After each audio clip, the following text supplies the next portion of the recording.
Welcome back, everyone, to Vox Markets. My name is Paul Hill, and I'm delighted again to be able to speak to equity analyst and stock market commentator Paul Scott to discuss all things small caps. So welcome, Paul.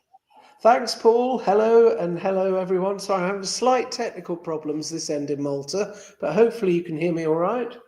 Yeah, no, if we can see and hear you fine. Certainly been another eventful week, both sides of the Atlantic. We've had the Federal Reserve yesterday and the Bank of England today, keeping interest rates on hold and investors sort of fretting about the possibility of getting stagflation later on in the year. But before we run through some stocks, have you been buying or selling anything this last week? Oh, I should have made a note, shouldn't I? Because I forget. Yes, I have actually. I've put 2 small trades on this week. Both of them buys. I bought, and these are total punts. I bought some Close Brothers. Oh, okay. Just as I say, a small punt, not an investment. And I bought some big technologies as well on the news that the major shareholder, CEO, founder has been suspended. Yeah. Okay. Just on the Close Brothers, just what was the sort of the rationale behind it? Because it's obviously trading at a huge discount to net tangible. I looked at it previously, and I think it's on what's the net tangible assets? About £8.40, and the shares of today are less than 274p. So significant discount. They're wrapped up in this whole motor insurance or motor in commissions, isn't it? Selling finance to it. But yes, what's your sort of rationale for picking up a position? Well, and do bear in mind, this is a small trade, okay? It's not me making a judgment on the long-term outcome of the car financing thing. I looked at the accounts that recently came out, I think, this week, and it's taken 165 million provision for the motor claims thing. And after the cost of that has been booked, it's got 1.5 billion net tangible asset value, and the market cap is 500 million. So the way I look at it, really simplistically, is the market is pricing Close Brothers on the assumption that there's about a £1 billion shortfall on that motor claims provision. And also I think there was some current trading negative stuff in it as well. I've just bought this for a bounce. I think it could be oversold. And one way or another, I doubt I'll still hold it in 3 months. So it's just a punt. It's just a punt. Yeah, I know. There's actually the court case. I think it's going to the Supreme Court between the 1st and the 3rd of April. So that'll be quite a milestone event. I think certainly clear. You'll see the big bounce, or you'll see a bit of a drop. Or let's see where they come out at. And what was the other one you mentioned? Big Technologies, BIG. This is an owner-managed, or was owner-managed, by a 26% founder shareholder. And the shares dropped about 30%, I think, out of the blue this week. And they've been in a long downtrend anyway. It does security tagging, but sort of clever security tagging, very high margins. My angle on it is simply that the balance sheet is utterly bulletproof. It's got over 100 million in net cash. And it dropped from something like, rough figures coming out of my head, something like 300 million market cap to 240 million market cap on the announcement that the CEO has been suspended due to, quote, conduct related, which, I mean, what the hell does that mean? And I'm definitely not going to speculate because I don't want to get sued, but connected with a legal action that some disgruntled former shareholders of a subsidiary have brought against the company, dating from 2018. Now, again, I thought, well, the fundamentals of the company are so strong that I would imagine there wouldn't be any particular difficulty in finding, even if they lose this legal case, 100 million net cash pile covers it comfortably. I think, again, just a punt. I think it's so solidly underpinned on fundamentals, and it's a great business. Oh, and they slipped through an inline trading update. That was the other thing. So I think, is the CEO the absolute? It's Sarah Murray, isn't it? The CEO founder, Sarah Murray. Yeah. Is she totally indispensable? Will this business collapse because the FD's taken over? I don't see it. I mean, I think generally, so-called rock star CEOs can be replaced. I think anyone can be replaced at a decent business. So, again, just a total punt. Yeah. What view on these, Paul? I'd like to think great minds think alike, or idiots think alike. I'm not sure, but I probably bought exactly the same time as you bought when the announcement came out at midday. So I've now picked up a full position. There was obviously plenty of volume. And my thesis is along the same lines as you. There's about 94% visibility and recurring revenues in this business. They make margins which you could die for, 45% plus EBIT margins and 70-odd% gross margins, huge economies of scale. The technology is fabulous, but it isn't really the technology that's the differentiator. It's the scale, effectively the endorsing those customers you have. They're like the top level customers you could do, and the software wrap that allows you to easily have all of their, to track the actual the people at home, etc., with electronic tagging. So it's the whole sort of service. Now, I came to the conclusion about this whole why she's left, etc. To me, it's obviously some sort of conduct. But if essentially she doesn't come back, or alternatively they lose the case, which is coming up to trial sometime later this year against, because effectively old shareholders who were part of the old Buddy, which is their electronic tagging business that they bought in May 2018. Now, they bought it. They don't disclose how much they purchased it for, but it's probably in the region of around about 20 to 25 million. If you look at the goodwill, which has basically been put onto the balance sheet, and it was doing about 19 million of turnover compared to currently it's doing 51. So it was less than half the size of the business back in 2018. So if they have to if the judge makes a decision that actually they have to give compensation to the guys who sold out, because it's all to do with these being squeezed out as minority and shareholders on this. So if it goes against the company, then the company will have to pay some money. But I can't see it be any more than, basically the difference between what they paid originally and what they would if they paid it using like the share price now, or at the worst case the IPO, which I can't see more than 15, 20 million. Absolute top whack. Well, that's what one of my readers said, actually. They posted a comment on my Substack saying they'd done some digging on the legal case, and they came up with a figure of a potential liability of 20 million. Okay, so similar to what you're saying. And yet the market cap's just dropped 60 million on top of, a long decline prior to that, because, generally everything's selling off.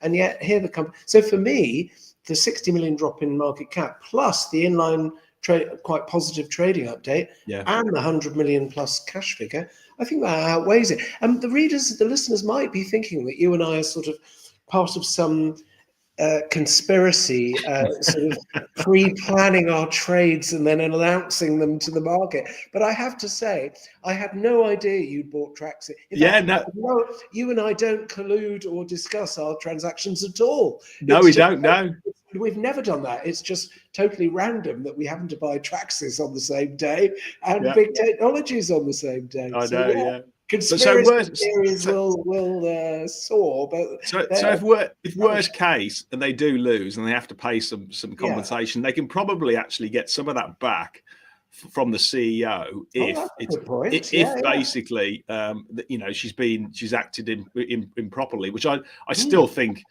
I can't believe myself, but anyway, who knows what's going to be found out, and then the sort of the worst case would be, okay, if you get these shareholders, there's only 3 of them, I think, or 4 or 5, or a handful of them anyway.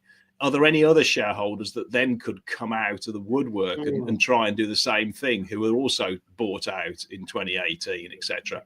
Now, what's interesting here, if you sort of like thumb through your legal manual, is that civil cases, particularly in contractual instances like articles of association and memorandum of articles and all this sort of stuff, then you have a 6-year time bar on actually bringing cases. So that effectively other shareholders can't actually, I don't think, will be able to get on the bandwagon, because it expired in June 2024. So I'm with you. I think this is a high quality, high recurring revenue stream with excellent customers with fabulous software overlay to be able to do these services, trading at I've got the price. It's trading at just about 11.5 times PE for 100 million of cash on the balance sheet. You know, I mean, we're talking of less than 5 times EBITDA. These things go for 50. Yeah, sorry, Paul, to interrupt. You have got large lumpy contract risk with this. It did. One of the reasons it's fallen a lot over the last year or two, I think, was the loss of the Colombian contract, wasn't it? So you do have that sort of dependence. But those margins are to die for. So they've obviously got a special product with pricing power. I mean, I think it's quite exciting. And presumably, I think the legal action is in the UK, isn't it? Yes, it is. Yeah. Because I think if it was a US legal action, I'd probably keep away, because you could have punitive damages and all sorts of massive costs in US litigation, which seem to be a bit more contained in UK. But ultimately, I'm guessing about the litigation. Well, the upside, is that I know they're very active in winning some states out in the States, in America, and these are big. I mean, we're talking, something like Texas, for instance, is 2 or 3 times bigger than the UK. So it's enormous, and they put a lot of people in prison in America. Well, more interestingly, is that because of what Trump's doing with rounding up all the illegals, illegal immigrants, in there, 11 million of them. What do you think? What one way of actually doing that and tracking them is actually to have them tagged and put them on. So it is not out of the, total all, sort of like sense that they could potentially pick up some, because this will be in big demand, I think, out in the States potentially. But anyway, I'm getting too far. It just is, it looks like to me, a very high quality company trading at a very low price and being artificially sold off because of a temporary issue that frankly it hasn't got. The worst case is absolutely fine. I agree. No, that will make sense. I mean, we sound rather sort of ghoulish, almost, or capitalist pigs, don't we? Sort of wanting to benefit from Trump evicting millions of people. But no, I take your point. Well, I mean, I think what we're highlighting to investors, there's a potential investment opportunity. Yes, you've bought some shares, and I have. I bought a full position. Anyway, that was big news that we both bought. Now, the bigger news this week is obviously a relief rally for Plexus. Is one of the big news they've done, the financing. So, do you want to give us a quick sort of 30-second on your thoughts on? Yeah, because most people are not going to be interested in this. It's far too small, far too speculative, awful track record. It's run out of cash. Yes, I get the bear case completely. I'm sort of high and dry on this because there was it was a 10-bagger in 2022 or 23 on some spectacular rebound, actually 15 bagged from 2p to 30p on brilliant contract news. Now, the downside scenario was always that the contract news would dry up and these were one-offs. And unfortunately, that's how it played out. So I wish I hadn't bought so many of these, but, I did what I did, weighed up risk reward. Anyway, look, it looked like it was heading for zero, didn't it? Looking at that chart.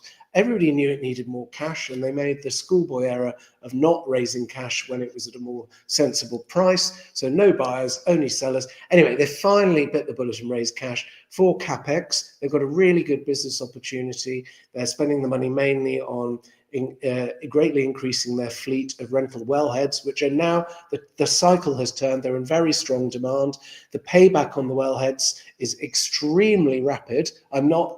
I shouldn't put a number on that, but you'd fall off your chair if you heard it. And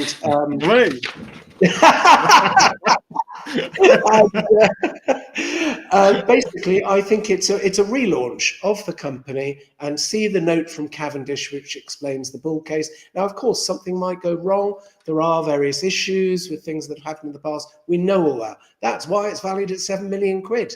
But I'm really enthusiastic about this. I'm so relieved because I've got a lot of money hinging. Well, I used to have a lot of money hinging on it, but most of it, which I've lost, it's dropped about 75% from the peak. But I'm actually pretty confident that with a fair wind, I should comfortably get my money back on this. I think if the bull case, as explained by the management, pans out. So, but it's far too risky for most people. So don't buy any, is what I say. I say to people. Well, we've both been through this scenario before. I've got one at the moment called IOMart that's about 70-80% below when I bought it, and it was. I think it was 5% of my portfolio when I picked up some shares, and now it's about 0.5, I think it is. That's the positive to take away from things. When you lose hundreds of thousands of pounds on a share, I know. The problem becomes smaller. Yeah, no, you're right. Yeah, exactly. Now, last final question on Plexus. Have you bought into the placing? I guess you probably have, haven't you? No. I mean, I'm maxed out on this already in terms of my position. I'm going to take up some of my open offer shares, I think, and I was very pleased they included a 500,000 open offer. And I had an hour with the management and the broker the night before it was all officially announced, and had to sign a thing saying I was inside, but the market had shut by then anyway, so it was coming out. But no, I think they recognise they've got a loyal following of small shareholders, so they're giving people a chance to take up the open offer shares. I'll probably take up some, because it's overall, I think 50-60% dilution or something, including the convertible conversions. But I haven't actually read the RNSs yet, so I need to check that, because I got the gist of it from my Zoom with management, and I'm totally supportive of their strategy. I think, I'm not going to sell any. I think I'm in this for the duration, and I'm relieved more than anything that, this rapidly declining, large, vanishing pile of money that was on fire, and now I can actually salvage something from it, and I think there's a chance of getting a good bit of it back, maybe all of it. So I'm pretty bullish on it. Yeah, well, you've always been absolutely straight on the case with the risks. It's high risk, high reward. We've all been there. So well done, in that, putting the ups and downs to it. Now we've got we've got a comment from Ben Sharman. He's a bit. Hello, Ben. He's questioning my logic on big technologies. He's saying Trump just rounds up people and sends them to a jail in El Salvador without a trial. So, anyway, now. JKR Investing is saying thanks for covering big technologies. Any thoughts on Yougov, which is basically the sort of polling and business consumer sort of data provider? I think he's saying they've got results next week, apparently trading on about 9 times PE. Yeah, I'll have a look at it, but it hasn't announced anything recently. I am aware of that one. It does look like a potential recovery play, but beware the balance sheet. It's got quite a lot of debt, negative net tangible asset value. Here we are. The last update was 4th of February, which was an inline update. Oh, yeah, that was it. The upside again on it is they've done a lot of cost cutting. The CEO had to step down, and the outlook was vague on the 4th of February, I thought. But the broker forecasts are for a big recovery in the profit, purely thanks to cost cutting. But the debt is the thing that does concern me a bit. So I was amber last time, Jacob, but I will have a look at that when it puts its results out and give my honest view on it, as we do with everything. Yeah, I'd also echo that in terms of the balance sheet with the debt, but also add that think about how discretionary these are. If it's just effectively in a marketing budget to get research about particular consumers and stuff, which I don't know, but if it is, then you might find that's the kind of thing then gets effectively impacted things like AI, or gets impacted just on budgetary constraints. So I haven't got the answer, but that's how I would look at it. Is it going to be a winner of the technology going forward in a sort of recessionary environment, or is it actually going to be impacted? I'm not sure. Yeah, it seems to catch them out because they've ramped up their costs, haven't they? And then demand just dropped off a cliff, or that's being a bit dramatic, but you know what I mean. But as you rightly say, I think demand for these marketing inquiry type things, and they have big consumer panels of millions of people, and that is discretionary stuff. And you've got new entrants, as you correctly say. And what was the one? There's a very small business, isn't there, that's doing really well? Oh, whose name escapes me? Oh, can you remember what it's called? No, I can't. But so Yougov stuff could be a little bit old hat, maybe. I don't know. Yeah. No, the company you're thinking of predicts, doesn't it, the return, your marketing, advertising before you actually launch it, before you spend it, and it's actually doing very, very well on the back of it. Okay, good. We've got a question from Froggles Boggles. He's asking about, and I think we're maybe going to talk again on the same in the same vein on this one, Paul. He's asking about SIG, which is effectively a building insulation panels business that I think has struggled for years and years and years. Very thin margins. Anyway, what's your view? I'm trying to find it on my spreadsheet, but I can tell you already I don't like it. It's, I think here we are, I found it. 9th of January, there was a trading update, and the 5th of March, we've got its results, which I did review. They rose 4% to 12.3 pence. I mean, the shares here are absolutely bombed out. Underlying, it's making a loss before tax. The outlook was poor, weak markets. It says possible recovery in the second half of 2025. We're hearing that from lots of building supplies companies, but I can't think of many who are saying that we're actually seeing green shoots. I think they're all mostly saying that there's not much going on. A weak balance sheet, negative net tangible asset value, too much debt, including some expensive bonds, which they refinanced with 2029 maturities. So those bonds bought it time to turn itself around, but they're very expensive. It means it's not generating actually any profit. So the low margins, the weak balance sheet, I just don't think it's a very good business at all. So I'm amber red on SIG. And that's the one where I think the ticker is SHI, isn't it? It's very confusing. Yeah, that's right. Yeah, SHI, yeah. Yeah. Have you looked at SIG, Paul? Yeah, I looked at it 10, 15, 20 years ago, and I've still got the same view. It's a highly competitive industry. Yes. This is commodity stuff. Yep. Margins are absolutely razor thin, and they've got no USPs. And frankly, when you're trying to compete against low-cost producers in places like, I don't know, Estonia and Poland and Eastern Europe, it just is like really, really tough sledging. So I don't want to write a company off ever, but this is not an industry I would go anywhere near myself. It's just too competitive. Overcapacity, too competitive. Yeah, and they've got loads of depots all over the place in Europe, haven't they? And I think they're just having to constantly prune them and everything. I mean, the building supplies companies I like are the ones that make the margins. So Alumask is the obvious one. We had results today from Eurocell, which I thought were very good. You know, they've managed to manage their margins and their input costs so well. They're still making a good margin. Profits actually went up today at Eurocell, even though demand was down. So those are the ones that catch my eye. But on the other hand, with these massive turnover things like SIG that are bumping along at break even or losses, you could have that geared cyclical upturn, couldn't you? So it's horses for courses, really. You just choose either the safer options or the ones with the explosive upside, but that also might have to do it. I think there was rumours with SIG not long ago that it was going to have to do an emergency placing. And that certainly, looking at your chart, I'd say that looked quite a credible proposition. Yes. Yeah. I'd add to that. Good luck with it if they're doing an emergency placing in this environment. Flipping hell, they're definitely taking the dead out. No prisoners. Okay, we've got a question from Paul the Parrot. He's asking about Duke Royalty, which I think is called now. Is it Duke Capital? I think it is. Is that right? I'm going to pass on this one. I'm sorry, Paul. The Parrot, that is. I don't know enough about it to give a view. So, have you looked at it, Paul?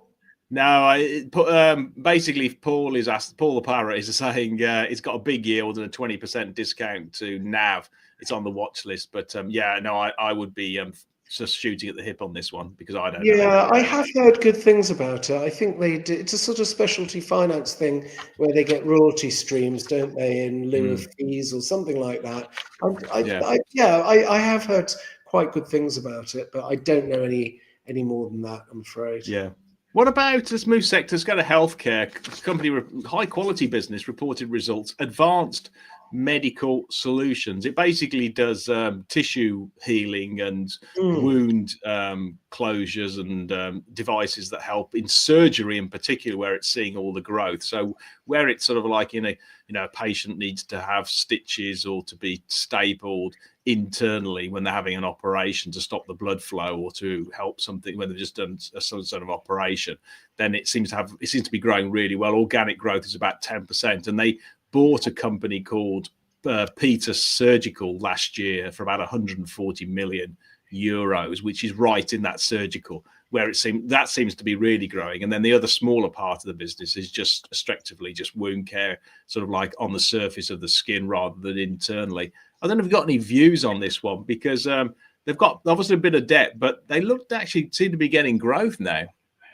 Yeah, I did look at this. This was, what have we got? Calendar 2024 results on the 19th of March, which was yesterday. So yeah, AMS. I've always got a feeling that this is a high margin, high quality business, but digging into the numbers, I felt that the growth in the EPS was, it looked to me like it was all driven by this large acquisition. So I'm not sure about the overall organic growth. I think one particular product they were saying was 9% up or something. But so the question mark I put over it is over organic growth. I'm not sure about that, but the outlook statement was good. It said 2025 Q1 was in line. Valuation, you've got to bear in mind as well, it's gone from having net cash to net debt. It's not excessive net debt. It's 1.2 times covenant EBITDA. But because it's mostly goodwill when these type of companies make acquisitions, it means that you've now got one of these top heavy balance sheets full of intangibles. So writing those off, the net tangible asset value is only 16 million, so negligible asset backing now from AMS. So I think just be a little bit careful on this one to reassure yourself that it actually does have organic growth potential, or whether it's now buying in growth, through acquisitions to create the impression of a growing business when it's kind of not really. So for that reason, I'm still moderately positive on it. I gave it an amber green, which is moderately positive, but I do have those reservations over organic growth. So you sound more positive, Paul. Yeah, I like it. I think that acquisition is perfect. Peter Surgical really complements the group, and they've got expansion opportunities out in the States in that surgical side. So yeah, I think it's a high value. I mean, it's trading at around about 15.5, 16 times PE. So we're not talking dirt cheap. But this is right. This is right on my watch list. If it did a sort of like a big technologies and a swan dive, then I'd be picking up sort of like anything less than 12 times PE. I'd be filling my boots. But anyway, Paul, that's actually a very good point. I think we're seeing a lot of good quality companies now where something is going wrong that's temporary and fixable, and you're getting a massive panic sell-off, and you can then pick them up for a song. I mean, look what we did with Traxxas. Gone very well. That's up by about a third, and the rise has stuck. So I think that's a very good point, actually, with things like AMS. You can look at it, I think, taking into account the debt, the PE, the adjusted PE is probably, as you say, high teens, not particularly compelling. But if something bombshell comes out, you'll be able to pick it up for a song. So I think that's the attractive sort of opportunities at the moment. Yeah. Okay, another company that has come down into value territory, which is a software business, Eagle Eye, which does sort of like systems for sort of like promotions, personalized promotions for the big supermarkets and for other businesses around the world to be able to tailor those coupons and to trigger purchases. And it's got a really great logo list of clients for its actual software, but the actual growth has started to soften of late, which is a bit sort of like, it's a bit which is a bit sort of counterintuitive, because you'd expect it in a recession people would be doing promotions. So what's your sort of latest view on Eagle Eye at the moment? Well, I have a feeling this was on one of my 2 top share ideas list for this year. So I've taken a little bit of a hit on this. I think it's a very good business. It's really it seems to be the global leader in supermarket loyalty scheme cloud-based software. So a very, very strong story that's turned itself from sort of blue sky idea years ago to a proper profitable business now. But it's come down a lot. The market cap's only, I think, about 108 million now. It basically was a profit warning in January. And then a rather uninspiring H1 results were announced 3 days ago, so Tuesday this week, I think. The balance sheet's all right. It's got net cash, capital light, obviously being a software business. Very good long-term track record, but I am a little bit concerned about the growth faltering this year. I don't really think the company came up with particularly credible reasons for that. Although my colleague, my co-writer Dave, said that he thinks the Mexico trial that they've just announced could be quite big. He lived in Mexico for a couple of years, and he said there are 2 major supermarket chains out there. So if it's either of those, that could be quite intriguing. So yeah, I do still like Eagle Eye. I'm amber green, which is moderately positive. But obviously it has disappointed a bit of late, hasn't it? So over to you, Paul, your opinion. Yeah, I think some of their softness on the revenue is because I think they lost Sainsbury's. They've and also in the UK, what's happened is that most of the big grocers are actually relying on their on their clubs card schemes to be able to drive discounts. So there's less need for actually offering personalised. So effectively, they offer with a club card. If you're buying something usually for £5, they'll offer it for £4, and I don't think that gets included. The club card price effectively gets included within their ongoing, consumption-based revenue model. But equally, though, they have won that big OEM client in software, which I believe from reading speculation that it's SAP. So they're hoping for being a massive client, then that's going to bring them growth going forward. But I'm with you. I'm watching it very, very closely because it is a quality business. But I would like to see a bit more sort of growth, top line growth, sort of before I go in with a full position, because I'm just not sure. It should be working well, but obviously it's had a bit of a sort of soft patch. Soft patch, yeah, I agree. And management are very receptive to talking to investors. I find they're very approachable. They're the sort of management team that just give you direct answers to your questions, which I love. And one of the other things to bear in mind with Eagle Eye is these contracts are complex to set up. You're integrating with a large supermarket's IT.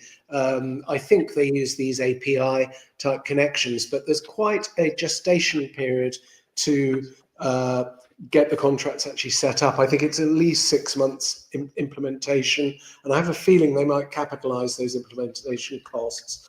But they run quite a lot of the loyalty schemes in the UK, like Asda's, for example, operates on theirs. It's very innovative. Tesco obviously doesn't. They've got their own thing. And they've got lots of international customers. So it looks like an unusually impressive small UK business that has major impressive clients all over the world.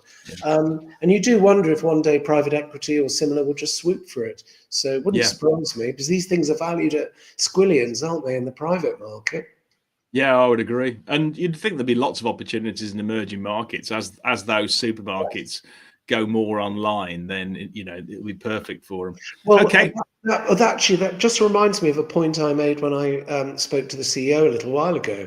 I said, so these personalized marketing things, can you measure the ROI for the customers? He says, yes, it's about 7 times. They can measure and prove that a customer, it's bigger basket size, it's increased visit numbers and loyalty. So they can prove up a very impressive ROI, which is probably how they've got all these big name international grocery clients. So the fundamental appeal of the product and the business, I think with Eagle Eye, I think is very good, actually. But as you say, a bit of a soft patch, maybe.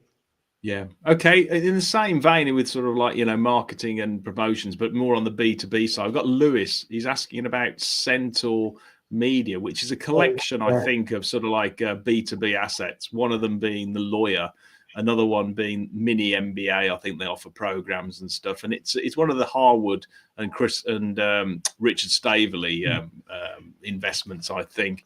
They paid out some special dividend, I think, some time ago, but the shares have fallen quite a lot. They're trading.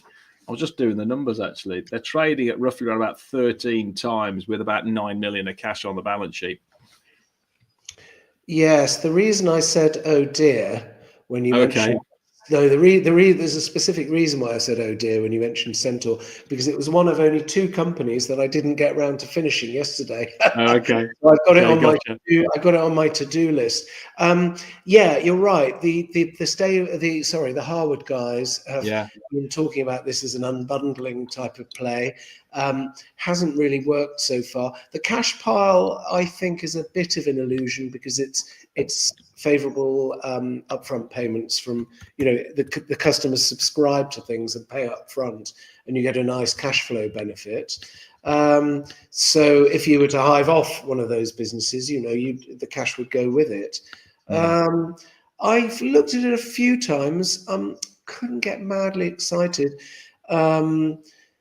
Yeah, I see in January it put out an ahead of expectations trading update, rose 15% to 30p. But like so many things, it's sort of sellers come out, don't they? This is why it's difficult to know whether we should buy on 10-15% spikes up that you quite routinely see on results announcements, but they seem to wither away, don't they, in the following few weeks. So I'm pretty agnostic, I would say, on Centaur Media. Don't have a strong view either way. Yeah, no, I need to. There's a sum of the parts story in there, which is why the Harwood guys. So it's a bit of a special situation. All I would say is that, Lewis, if you are interested, then do take each individual division and do a sum of the parts valuation and see how much upside. But they've got some smart brains, Richard Staveley and Christopher Mills on board. Definitely. So, yeah, I mean, they will have done. Them and their team will have gone into this in immense depth. That's why I think they're such good people to follow. And we, as small shareholders, of course, we can, if we think, oh dear, they got it wrong, we can just press the sell button and walk away, whereas they can't. Yeah, well, I can't, not all the time. If I've got a position, it's one of those things. I mean, what sort of idiot would buy over 3% of a speculative £7 million market cap company? Yeah, I don't know. I haven't got a clue about that one. Okay, let's move to another one. We've got a quick one on retail.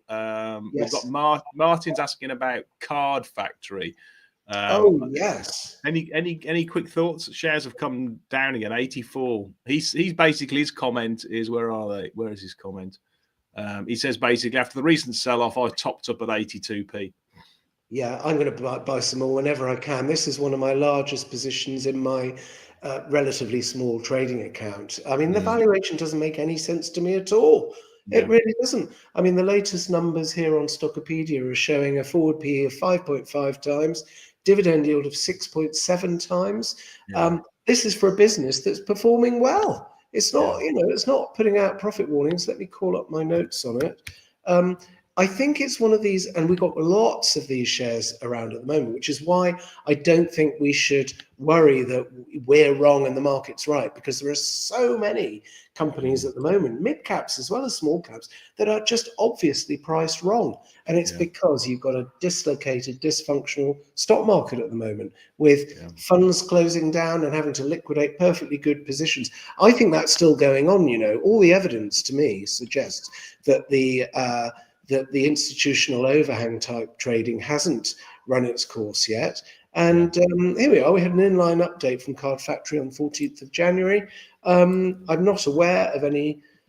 Has there been any news since then? I'm not aware. No, there hasn't. No, not at all. I would have covered it if there had been. I think it looks stunningly cheap, and I have no idea why people are selling. But we're getting this with loads of stuff, which is why I think it's probably liquidity-driven selling. And if we're patient, meanwhile, you're picking up these gorgeous divvies as well on that one. There's nothing wrong with the business as far as I can tell. Obviously, you've got the headwind of the staffing, NIC and everything. That's all in the forecasts now. So yeah, love it. Absolutely love it. Card Factory. Just so cheap. I cannot see why this thing is below £1.50. I think it should be double the current price. And even then it wouldn't be expensive. Yeah. Unless there's something going wrong that we don't know about. But anyway, over to you, Paul. No. I think you're right, Paul. I think it's just basically investors wanting to exit retail, particularly store-based retail, and worried about NI and this sort of stuff and the potential recession. I don't think there's anything untoward which has changed. I just think people have sold on, just on those type of fears. But if they come out with an inline trading update, then things will correct themselves quite rapidly. I'm sure you've seen that. Then sellers come back in and snuff it out. That's happened repeatedly. So, but at some point, these selling overhangs that you're seeing almost across the board, at some point those selling overhangs end. This is what we've seen many, many times. You and I have been doing this 25, 30 years. We've seen market conditions like this. And when the selling overhangs end and sentiment changes, it can turn on a dime. It can turn in days, And if you're not in these things, you miss it. Yeah, you've got to be in it to win it, as they say. Right. Okay, now we've got George Roach. He's asking about, in the same vein, actually, good quality share battered Volex. He says it's falling like a knife at the moment. Any thoughts? Just sort of like selling, I guess. I suppose I've almost capitulated on this one. I don't hold it anymore personally. But again, I've just been saying for a long time, oh, it's so cheap, and blah, blah, blah. Never goes anywhere. Same sort of thing. Sellers just snuff out every rally. So I've basically given up on Volex. I mean, looking at the metrics, forward PE 10.3, dividend yield is not great at 1.5. If I'm buying something dirt cheap, I do like to get a nice dividend while I wait. So, I think this comes back to what Gervais was saying to you in your very interesting podcast with him recently. You were saying to him, well, why have you sold this or that? I think he was saying he'd sold Cavendish and a few other things, but he still really liked them. And you said, well, why are you selling them? He said, just because other stuff is cheaper. I've got bargains galore. And I feel a similar sort of thing about Volex. I think, yes, it's still good value, very good track record.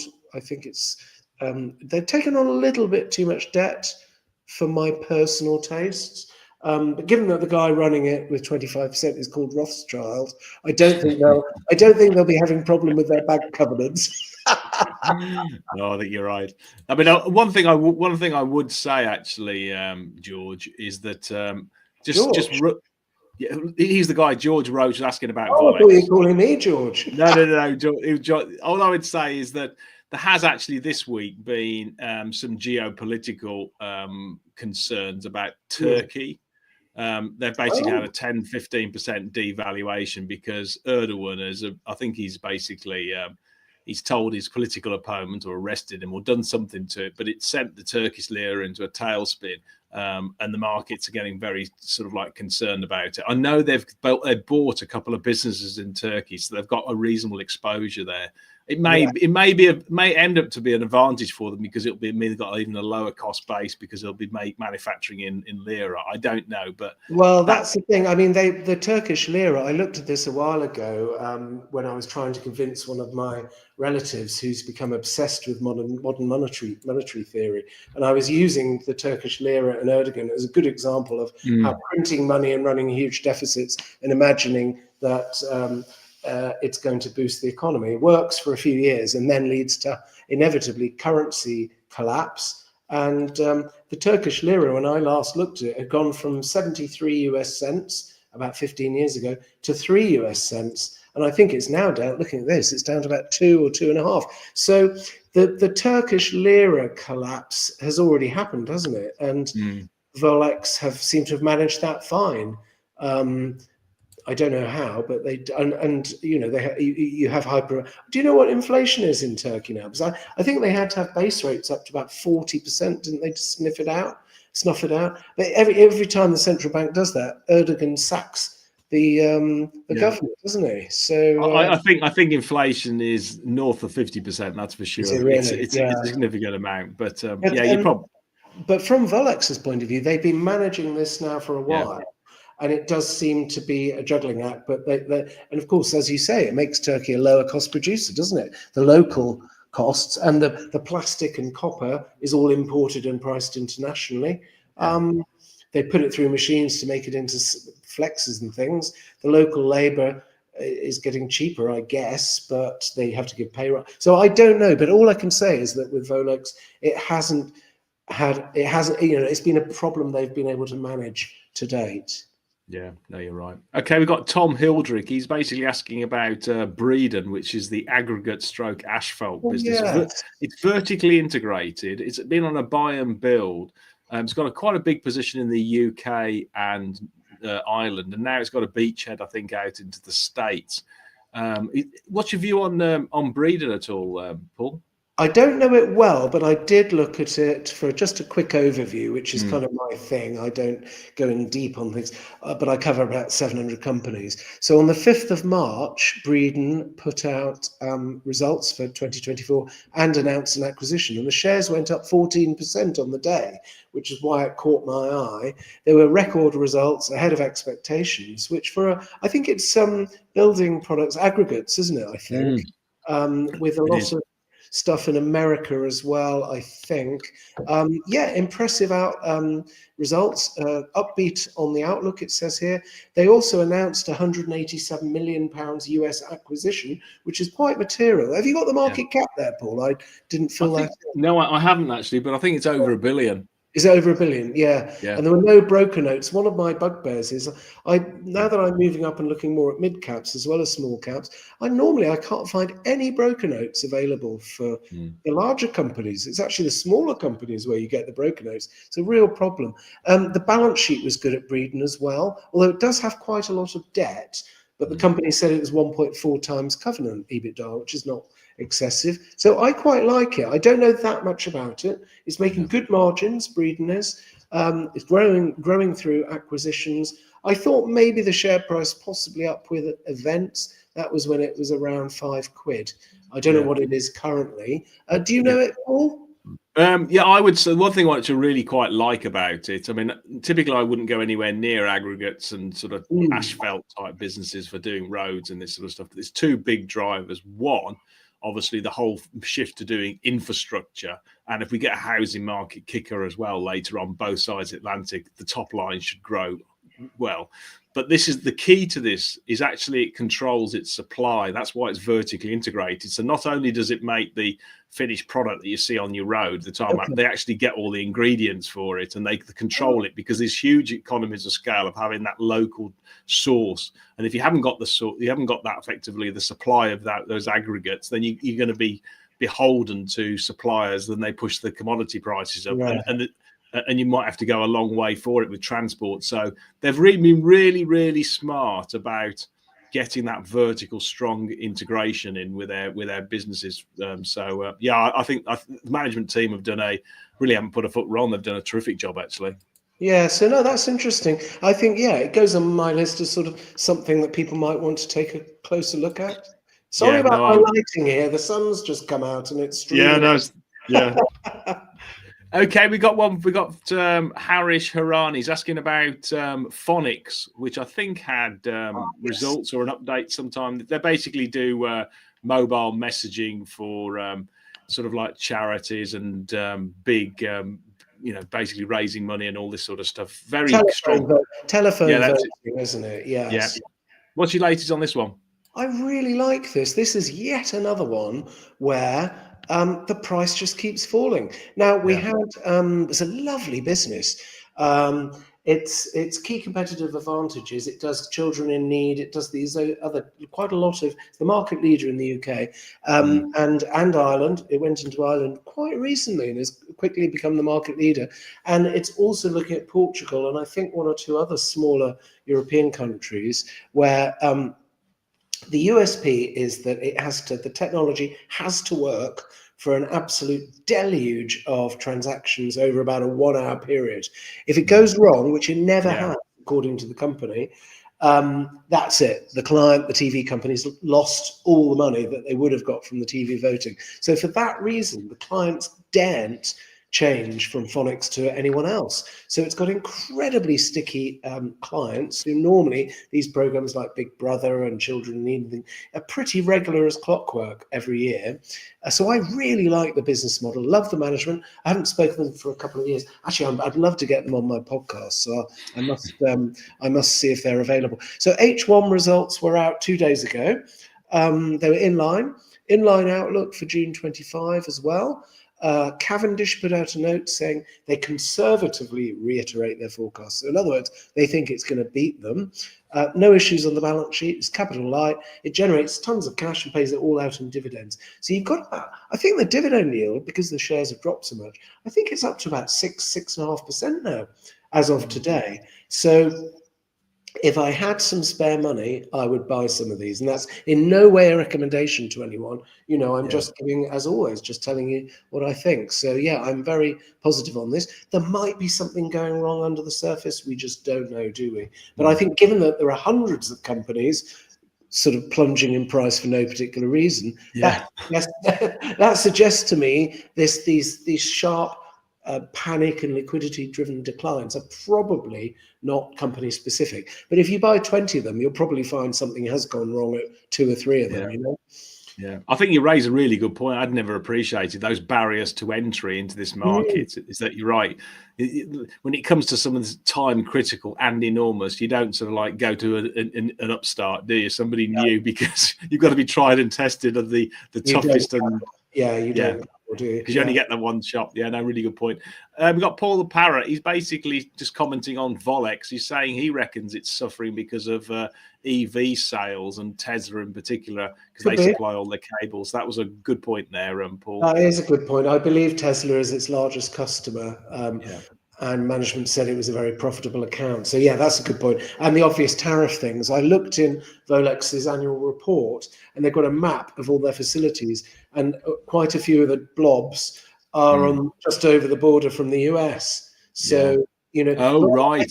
But I think what they said was they could basically up sticks and just, rent a factory unit on the other side, on the US side of the border, shovel the equipment in, but presumably they'd then have to pay higher wages. I don't know. But it'd be interesting how all this tariff stuff pans out, won't it? Yeah, it's definitely thrown a few. We've got people scratching their heads, that's for sure. A few cats in the pigeons. There's no doubt about it. We've got a question from Temperance Mystery. He's basically asking about audio or professional audio equipment supplier Focusrite. He correctly points out they've got good products, but the stock chart looks a bit like a ski slope. Doesn't everything at the moment? Yeah, I know. Look at that. You're right. This one announced figures today. I've just looked at this actually. 20th of March. That's today, isn't it? Yeah. It was a trading update. H1 was in line, so I think this is another June year end. No. What's the year end on this one?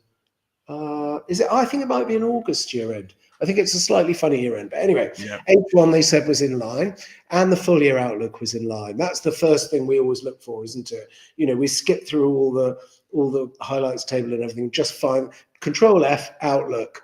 That's what we look at between 7 and 8. So in line, H2 weighting, it says, which we don't like, but they actually previously have suggested that for the current year. No broker notes available. Now, net debt did rise a bit to 18 million, but they're saying that should fall in H2. It's either cheap or it's not. That's got to go down as the quote of the day, that has. So that's the only thing with Focusrite. They had a huge boom during the pandemic because people were at home producing their own podcasts and music and all sorts. You buy those little boxes and they last for years. And also it capitalizes, it does a lot of development spend that it capitalizes. So the cash flow is not terribly good on Focusrite. They've made a lot of acquisitions, which I'm not convinced have added value. So it all depends whether we're now just seeing the hangover from the pandemic boom, and things will then get up into a nice upward slope, or if the business is going to continue struggling. I don't know. I honestly don't know. But it is starting to look like the sort of thing that 100 million market cap, I think. I'm tempted to have just a little punt, just stick a little bit of money in. I don't know. Have you looked at it, Paul? Yeah, it isn't the kind of thing I would go to. It's historically done very well, and it did well during the lockdown. But I just think with generative AI, people are creating podcasts and videos and all this sort of stuff using computers. And what will they need to do as much sort of live stuff? And I don't know, actually. I mean, I just think it's a tough industry. This one, it is, you know. Well, Sort of, a lot of the Focusrite's core products, it's got various divisions, hasn't it? But the core products are for that. They're little boxes that you plug an instrument or a high-end mic into, and it then digitizes it. But the trouble is, I think they're continuously having to reinvent the products because, of course, they're copied quite quickly by competitors. So it's one of these treadmill stocks, I think, where, yes, they seem to be best in their sector, but I don't think there's that much longevity to each individual product. They have to run to stand still effectively, I think. Yeah, it reminds me of Videndum, mate, and I wouldn't want to go anywhere near it. You know, I mean, you look at that sort of cameras and audios, and it's a really, really tough sector now about it. Okay, we've got two. He's asking about Somero Enterprises, which is the screening machines, laser guided, out in the States largely, high quality business. And what's your sort of latest on this one, particularly, I guess, on the outlook in terms of, you know, infrastructure and warehouses they use a lot in. Yeah, I've always loved this business, and it just pays out very, very good dividends. It's a cash machine. It generates all this cash, and then above it, it very sensibly set, right, this is the minimum cash level we need, which was ample. Yeah. Above that, we pay out as special divvies, based in the US, almost entirely a US business. Now, the latest news on it was 11th of March, dropped 6% on its calendar 24 results. £2.62. That was what's that? 9 days ago. But they were inline results. Oh, the outlook statement, it says it expects moderate growth in profit. Well, that's okay, isn't it? No change to forecasts from Cavendish. I like it. I mean, it always looks cheap. So there are rumblings of possible competition, but I believe Somero say their USP is that they've got this multilingual 24/7 helpline, which basically, if your Somero machine breaks down, you've got an hour to fix it before all the concrete sets in the machine. Something like that. Anyway, but this is what they claim is their USP. So if you buy a Chinese knockoff, the idea is that you're prepared to pay more for the Somero Enterprises equipment because they'll save your bacon in an emergency. Is that enough of a USP to be able to charge premium prices? I don't know. Yeah, I couldn't really comment, but it is definitely cheap and has done very well in the past. So we'll lovely divvies. Yeah. Okay, we've got a question from Michael Evans, and I guess it's a quick one. It's on Wise, which is basically it's an international sort of payments big provider. I think listed 2 years ago. It's sort of headed by its founder, and I can't remember the guy's name. He owns some golden shares in it, I think. But the growth has been fabulous. Michael says he's tried the product and likes it, and I must admit I use it as well, and it is good. So, I don't know whether you've ever had a look at this. It may be too big for your sort of like usual sort of like company lens. Wise, 12 billion market cap. I'll look at any market cap if it's a compelling investment case. And I think, funnily enough, you're to blame again for this. It cropped up on one of your webinars, I think, with a it did. Yeah, Jamie Ward liked it actually. Very compelling bull case he made for it. That this thing, some sort of banking finance intermediary that can, that could grow exponentially, and the forward PE. Is 26 times. We don't often see that, do you? For exponential growth, highly profitable because it earns interest, doesn't it? That's probably as far as my knowledge goes, Paul. You're the guru in the payment sector, so you educate me on Wise, because I think it looks something I'd be potentially quite interested in, actually. Yeah, they're more in the consumer space than the business side. So they don't actually do a wrap where they'd go as they act as effectively outsourced treasury to a corporate and advise them on futures, forex or forwards and this sort of stuff. These guys very much do sort of lots and lots of consumers, and where they want to transfer between sterling and dollar and euro and this sort of stuff, they don't actually transfer the money. They have pools of capital, and therefore, and then they just basically credit the account with their local, just because on the balance of probability that those pools of capital don't change a great deal. Over the longer sort of term. So their pricing is fabulous for the consumer. I've used the product. and it's really, really good. The fees are so low. So if I was competing against the problem is these guys will compete against the likes of Revolut. I was just going to ask you about that. How does it differ from Revolut?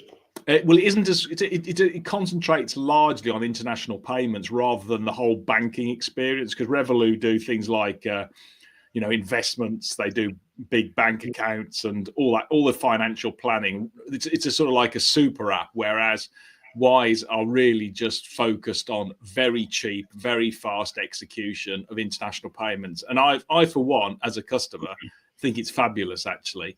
Now, on the downside, and I'm sure they'll win lots of more customers on the back, but the only downside is that they've had a bit of a checkered past in terms of doing all the know your customer and anti-money laundering in the past and being fined for it, because they've moved so quickly. So as long as they've got all their compliance sorted out, then that's great. And the other bit is that their owner, the founder, a bit like Zuckerberg, has the controlling share. So, in terms of if he wanted to do anything which was non-beneficial to minorities, then legally he could do. But I don't think he would do. It's just I put it this way, Paul, I like it. I love the product. I think it's really, really good. I'm just so heavy into international payments anyway. I mean, I've got. Well, I know. I mean, you've done very well in those areas. That's why I think I definitely want to listen to you on this one. And I mean, the profits at Wise. Normally, these things are these sort of innovators or disruptors, are burning cash like nobody's business, aren't they? But Wise is massively profitable. So how do they where do these profits come from? I think it's interest received, isn't it? Is that right? No. Well, there is some interest received, but most of it, because they pass most of the interest on to the customer, actually, because they're basically what they do with the cash. If you want to, you can put it into gilts, or you can put it onto euro bonds and this sort of stuff, and so you get a return, on your cash. They make most of their money simply because let's say, for instance, I wanted to buy in euros, okay. Yeah. I had to convert to sterling to pay it, etc. They'd charge me like 50p to do £100 of euros, like dirt cheap, cheaper than anywhere by a mile. But they wouldn't actually transfer the euros. So all they're doing for every transaction, they're picking up 50p, they're picking up 75p, because they don't make the transactions, because they've got these pools of capital. They just offset it between the relevant bank accounts. Yeah. So it's book entries without the money actually moving anywhere. Yes, exactly. It's very much like a bookmaker, but in foreign exchange. That's what they do. Interesting. I mean, looking at the actual growth and the forecast growth, it looks as if it's tailing off the growth rate. And wasn't there something about them winning some key banking clients who are white labeling it or something? Yes, you're right. Yeah. I think they've got Standard Chartered. I think they've got one of the US ones as well. Yeah, no, I mean, basically, they don't do large B2B because they move massive amounts of money, and therefore you can't match a massive amount of money transfer against another pool, but you can match it for small bits and pieces for consumers and small businesses, and that's where the model works. And it works very, very, very well. So, yeah, I would say, if people want to have a look at it, then it's definitely worth it. It's not super cheap, but do you get things which are super cheap that are growing well with high barriers to entry? I don't know.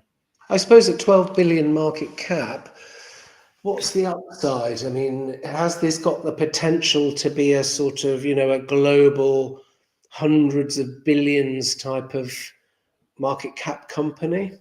I don't know. Revolut might buy it. I don't know. Disrupting, or you could find that sort of like, Stripe buys them for European exposure. Who knows? It's just Stripe is huge, isn't it? I couldn't believe how big that was. They process my Substack payments, actually. Stripe do. Okay. You should get Wise to stop the ones bouncing. Well, I mean, I've not had any problems with Stripe. No, I was joking. Chris Doy-Carman, here we are, holds 18%. Is that the founder, I take it? Yeah, I think so. Yeah. Okay, good. Let's 26 times forward PE, for something that could be an exponential grower. I like the sound of it, Paul. Wise. Oh, right. Okay. Well, that's good. Okay, we've got one final question. Ben Sharma is asking about Zotefoams. They came out with results, I think, this week, or some sort of trading update. The shares are still very, very cheap. They are. I mean, I commented on it. I only did a brief section on this. I use the words ridiculously cheap, which is not something I say very often. This was that's January. I've covered it loads of times. Here we are, 18th of March. That was this Wednesday. It rose 2% to £2.67 on the day. Very good calendar 24 results. Adjusted PBT up 19%. And the current year will go up again by a similar amount because of they've written off the resource project, which we always knew was a call option. And if it didn't work, which has been mothballed, polite words for failed. But that then means 5 million per annum of costs relating to that just vanish. So the exceptionals with regard to shutting it down are neither here nor there. So I'm very, very positive on Zotefoams. Debt is fine. That's come down 20%, 0.9 times covenant. But it's also covered by freehold property. So the balance sheet's not a problem. I just think it's ridiculously cheap. So it had a big rally yesterday, which I believe was due to it did a CMD, a Capital Markets Day, I believe, which was well received. So I just cannot fathom the valuation on this. Doesn't make any sense to me. So Paul, I think you like it too, don't you? Yeah, I do. I think it's a good quality business. I'm not sure what the gross margins are, but I guess they're the 30 to 40%, something like that. Yeah, they're not huge, but it runs lean on overheads. Yeah. That thing. So the actual net margin is pretty good. Yeah. Yeah. And I mean, 10 times PE. I mean, that's dirt cheap, no doubt about it. So for a good business, yeah, I think somebody will buy it. Gervais liked this, didn't he? In your interview, he said this is an international specialist that, I think there's single client risk with Nike. But again, there's no evidence that there's any problem with that relationship or those products at all. And I like the recent update, which was all about they're going to build a factory in Vietnam because they basically want to be there with the supply chains of the big footwear companies, particularly Nike, that's crucial to them. And they want to have, and the capex related to it wasn't outrageous, and it can be absorbed within the existing cash flows. The bears on the stock like to say, one of my readers called them busy fools, which I thought was very judgmental, very harsh. But you see, his point was that this thing it generates cash, which is all absorbed then within fresh capex, which I suppose yes, that's true to an extent. I'd rather have a business that something like Fonix that has basically got a bunch of servers in a room somewhere and a few swivel chairs and a few desks, and that's it. Yeah. Those are in a way are better businesses, aren't they? But I still think Zotefoams is growing very strongly. The current year it's going to be roughly, the revenues will have doubled in the last 5 years, and profits are going up. Yes, it spends a lot on capex, but you only build a factory once, don't you? Yeah. No, you're right. Yeah. No, it looks good. Looks a good. Looks a good stop, that one. Actually, just a final one. Worth just talking about. Beeks Financial came out with results and it won a big exchange, didn't it? It won a new crypto one, Kraken, as well. Changed its sort of revenue recognition for certain customers, I think, to a sort of like a revenue share going forward. Just if you've got a couple of quick words on, because I think you also spoke to Gordon MacArthur, didn't you? Yeah, I had a chat with him, and he did also a webinar on Investor Meet Company yesterday, which explains all this in a lot of detail. I think it's a total red herring. I think the market at the moment is so nervous, it's looking for any reason to sell off. And I should add, full disclosure, I do hold Beeks myself, and I bought some more round about the current price. It bounced strongly yesterday, it's given it back today. I think give this 6 months and it will have, in my opinion, could have recouped all the losses recently. It's total red herring. They're super excited about Mexico, the latest contract win. They've already said on several occasions, we've got 2 more major contracts, very, that close to signing. It's a really exciting business, I think, and I think everything that's flying around about it, the revenue recognition, everything, all background noise, is nonsense. So I haven't changed my view on the fundamentals at all. I think and you can now buy it a third cheaper. So what's not to like? Yeah, there was an interesting article actually in the Wall Street Journal today talking about the cryptocurrency exchange that it won, Kraken, because apparently they are just about to ink an acquisition of Ninja Trader out in the States, which does retail futures for effectively for 1.5 billion. So we're talking of a significant exchange here with 1.8 million customers. And put it this way, if Kraken have implement it and like it, then you can guarantee where Ninja Trader's going, isn't it? It's going to do the same thing.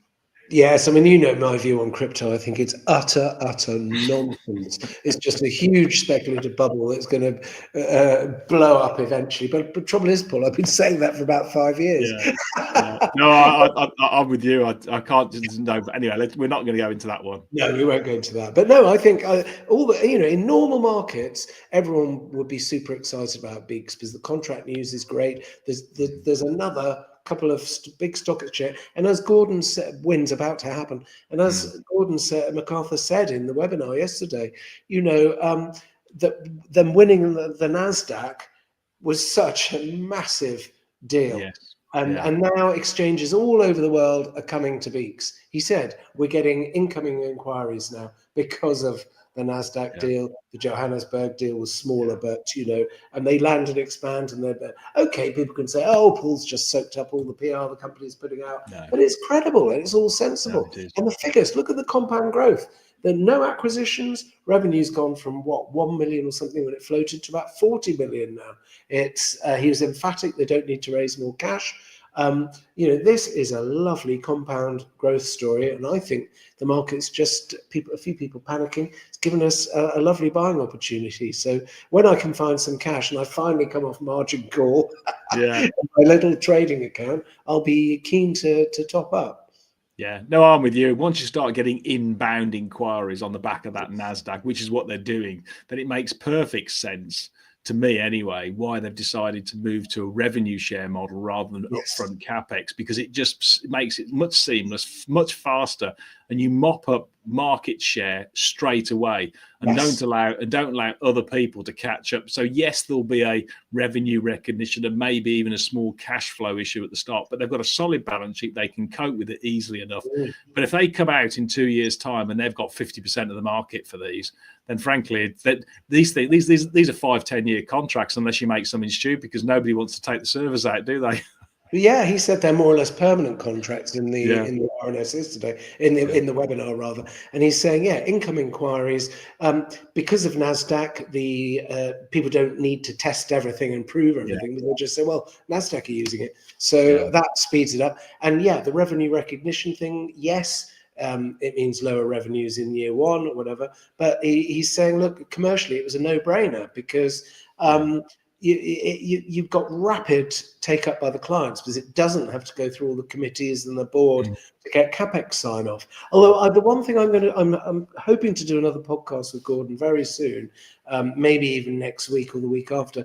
I still don't feel they've properly explained the cash flow side of it. They've explained the revenue recognition, but they gave sort of, I don't know, explanations that I found confusing. So I do want to drill into that again. That's if Gordon doesn't lose his rag, because he sounded pretty exasperated on the webinar yesterday. Yeah, I mean, I don't know. I mean, I'm just guessing here because I didn't know. But if you're basically placing servers into an exchange and getting a revenue share, then the customer won't pay for it, okay? But it doesn't mean you have to pay for it, because essentially you place a server using, whether it's an operating lease or a finance lease, into their premises. So you get funding for those servers for the capex. Yes, it will show it on your balance sheet, but it won't be bank debt. It will be basically trade finance and whatever. But anyway, I think they're doing exactly. I think the strategy is perfect. Actually, I'm surprised they haven't done it before. Yeah, and he made the point yesterday. He said, look, we're a listed company and we know the market doesn't like changes to the business model like this. But he made the point that they're not changing the business model for any existing customers. This is new customers only, case-by-case basis. He said if we'd done this revenue share arrangement with Mexico, we'd already be up and running by now. Instead, it's been delayed a long time. They're super excited about Mexico. They said it's going to be massive. And I believe them because when you ask the CEO and the CFO questions, you seem to get pretty straight answers. Although, as I quit to one of my friends, and this is no way, I don't want to offend anyone, but I said, this was a joke. I said, I'm convinced that when you ask them a difficult question, they turn up the Scottish so that you can't understand the answer.